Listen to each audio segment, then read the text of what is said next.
Good morning! Hello mga madi! Welcome to my mini vlog. Maaga pa nga lang ay lumabas na kami ni na Baby Adi at ni Daddy. May plano sana kami ni Daddy na mag-jogging, kaya pupunta nga sana kami dito sa Legazpi Boulevard. Kaso pagising nga namin ni Daddy ay nagdadalawang isip pa kaming bumangon. Napansin kasi namin na may part dito sa Dalaga at Legazpi na medyo makulimlim. Pero malaki naman yung part dito sa Legazpi na maliwanag. Matagal na kasi talaga namin itong pinaplano ni Daddy. Kaya habang maaga pa nga ay tumuloy na kaming pumunta dito. Isinama na nga rin pala namin si Baby Adi para makakita at makalanghap din siya ng sariwang hangin galing dagat. Anyways mga madi, hindi kami natuloy doon sa Legazpi Boulevard kaya makikita nyo andito kami sa Embarcadero de Legazpi. Nasa biyahe pa nga lang kami papuntang Legazpi ay umaambon na. Kaya sa biyahe ay patigil-tigil din kami. Hindi na nga sana kami tutuloy dito kaso naisip din namin na sayang naman yung paglabas namin. Mabuti na nga lang at maaga din nagbubukas itong Embarcadero de Legazpi. At nakita nyo nga kanina na napakalawak din talaga nito. At eto nga si Baby Adi mukhang amazed na amazed pa din sa kanyang mga nakikita. Sa mga viewers nga pala natin dyan na hindi pa nakakapunta dito sa Bicol, i-share ko lang din sa inyo na maganda ring dumaan dito dahil makikita mo rin ang ganda ng mayon habang nasa tabi ka ng dagat. At isa din sa magugustuhan mo makikita dito ay itong St. Padre Pio Chapel. Dito pa nga lang sa labas ay makikita mo na yung kagandahan ng chapel sa loob. Kaya hindi rin ako nagpaawat at pumasok din ako dito para ma-experience at maipakita ko rin sa inyo ang loob nito. Kaya tara, pasukin na natin.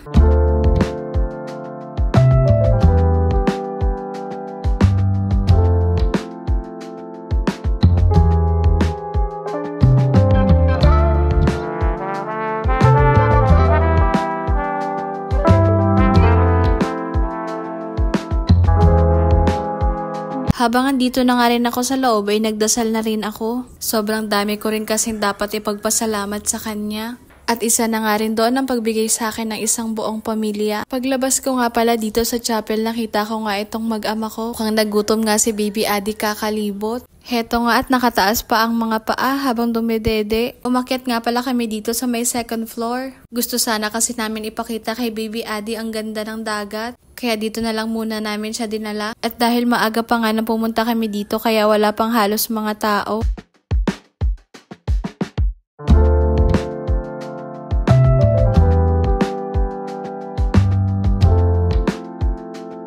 Umaambon pa nga ng mga oras na yan at hindi pa kami makalabas. Kaya dito na muna kami ni Daddy nagtakbo-takbo. At eto naman si Baby Adi, enjoy na enjoy habang pinapanood ako.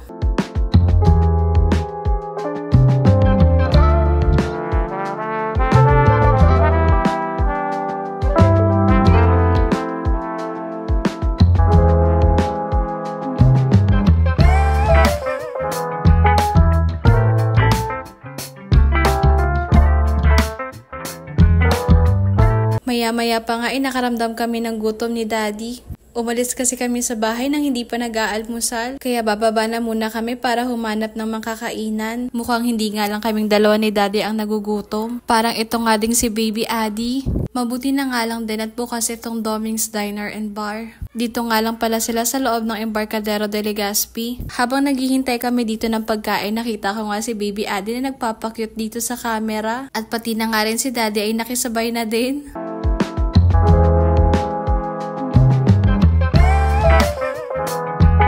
Nag-order nga lang pala ako dito ng bulak silog. Kay Daddy naman itong tap silog. Dahil gusto ko nga rin ng may sabaw kaya nagpahabol din kami dito ng lomi.